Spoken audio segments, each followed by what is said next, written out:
You are welcome to today's class on English. We are continuing with the third of a series of lessons or classes on idioms and meaning derivation.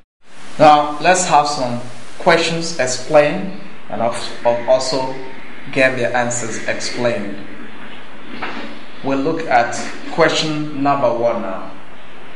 It reads, in all ramifications, Chief Adeyemi was a successful principal of the school.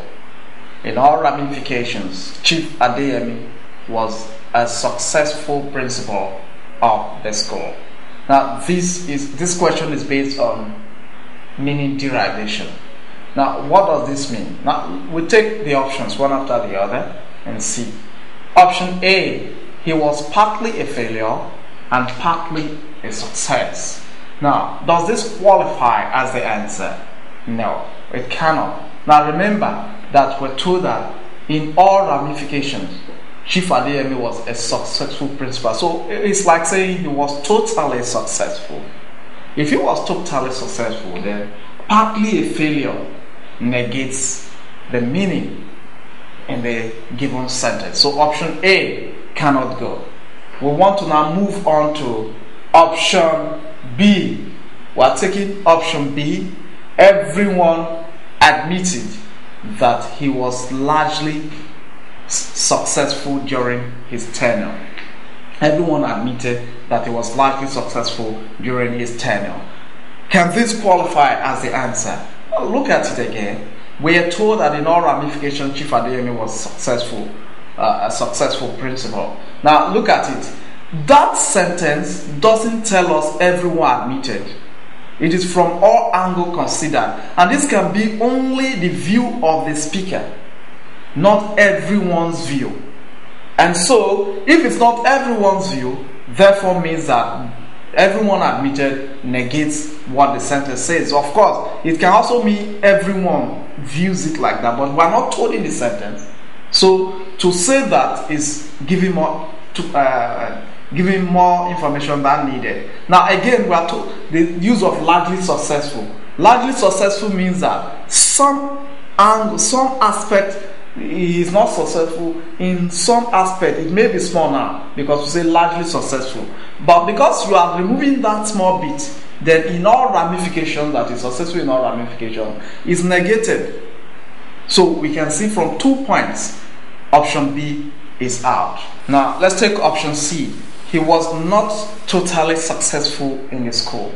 Can this be the answer? Obviously no, because it said he was not totally.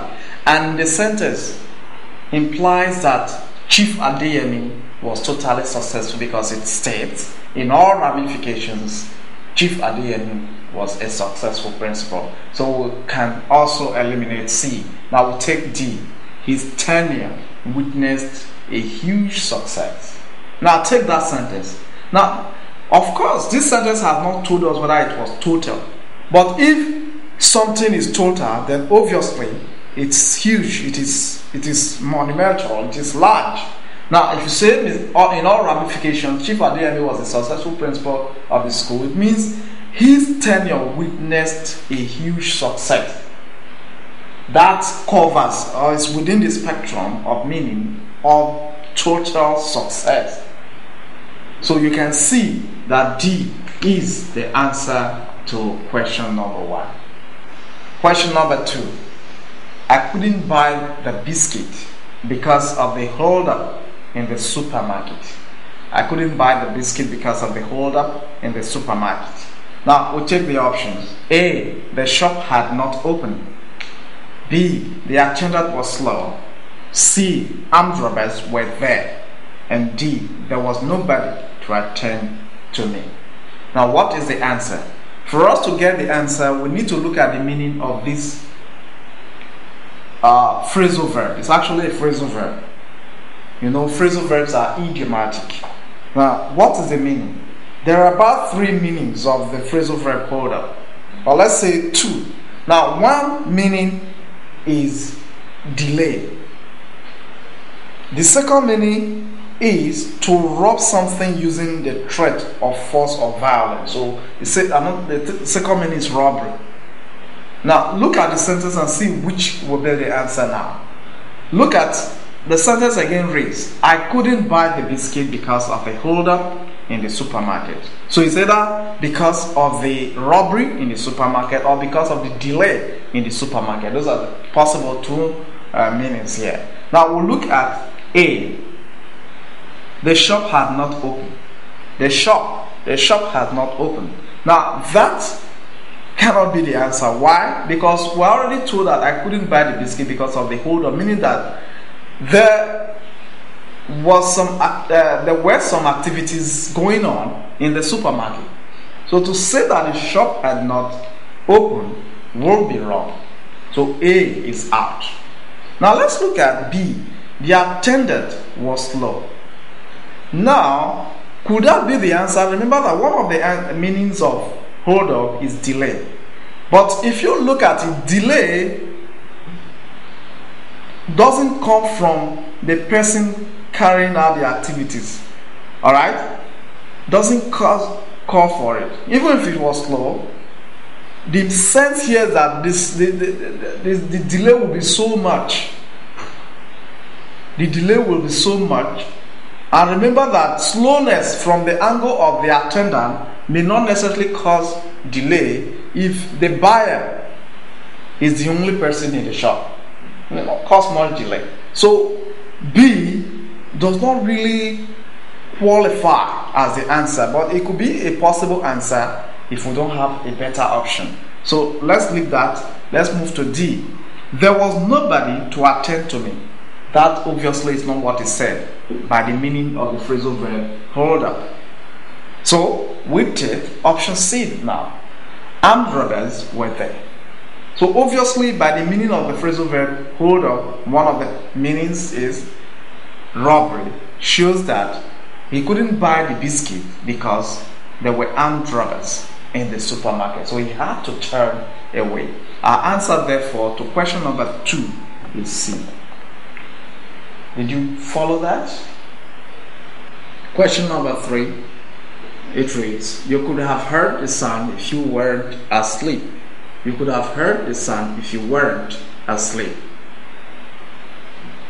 Now options, you were not asleep, so you heard the sound.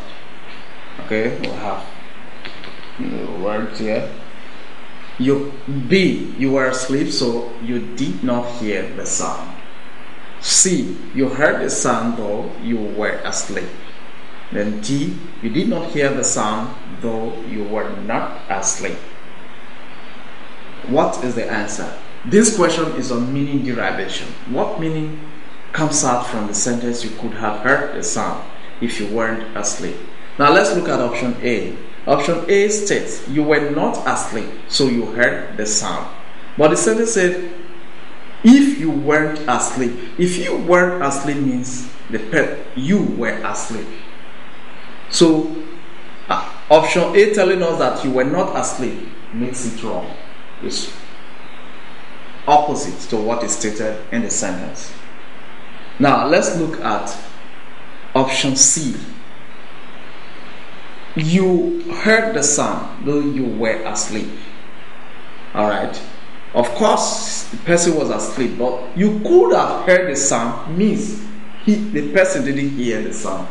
So to state that you heard the sound is opposite to what the sentence states.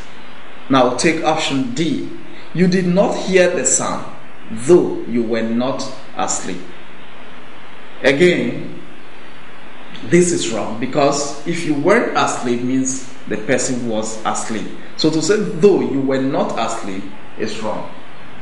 So we see the reasons why options A, C, D are not the answer. So we'll go to our answer B, which states you were asleep. Now let's take it with the question. The question says you could if you weren't asleep means you were asleep.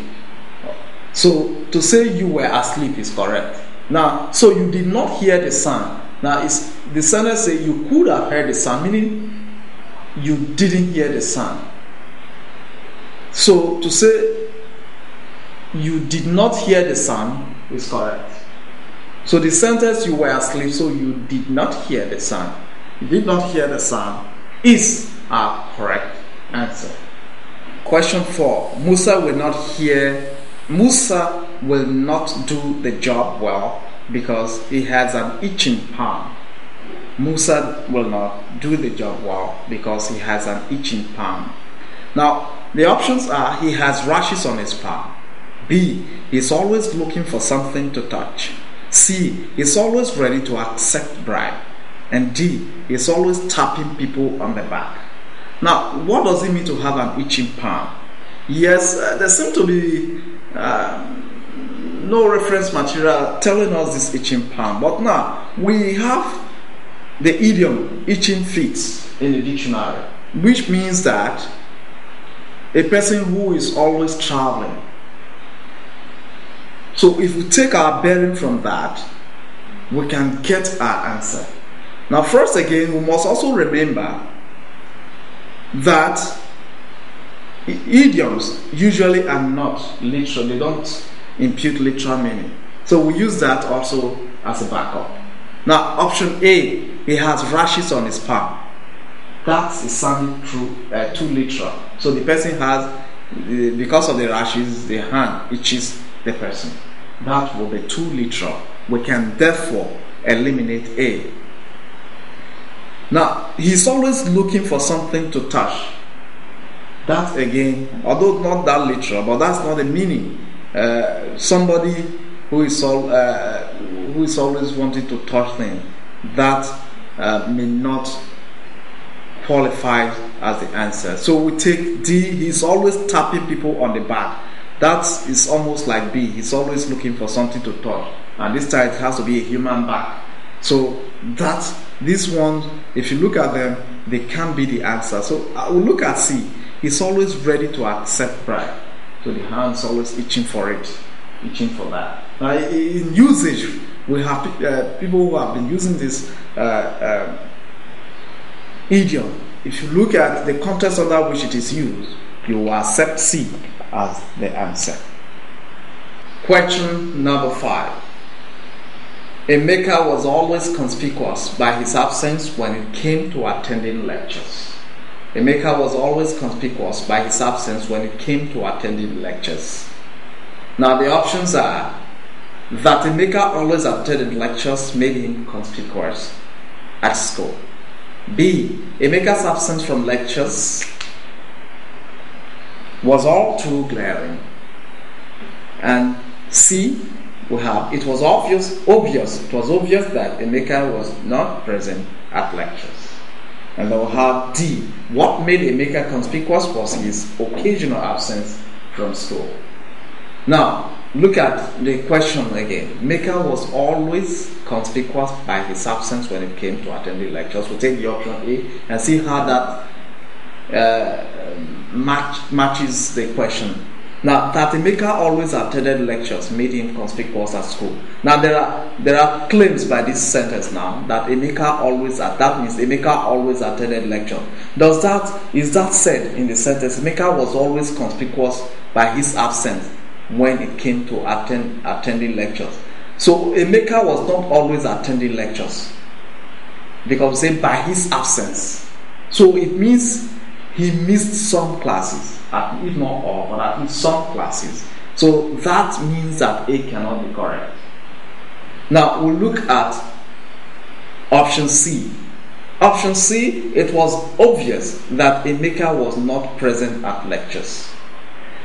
Now, Emeka was always conspicuous by his absence when it came to attending lectures. The meaning in that sentence is that what was conspicuous was his absence, not necessarily Emeka. That is one thing you need to look at when it comes to option C.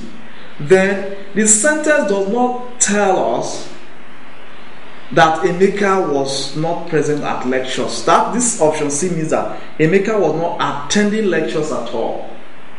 But what the sentence is saying is that whenever Emeka misses lectures, it is conspicuous. This may be obvious, or maybe, but it doesn't mean that he wasn't attending lectures at all, which seems to be the meaning of option C. Now we'll take option D. What made Emeka conspicuous was his occasional absence from school. This is looking promising, but then we have doubt with it. Now, what is the doubt we have?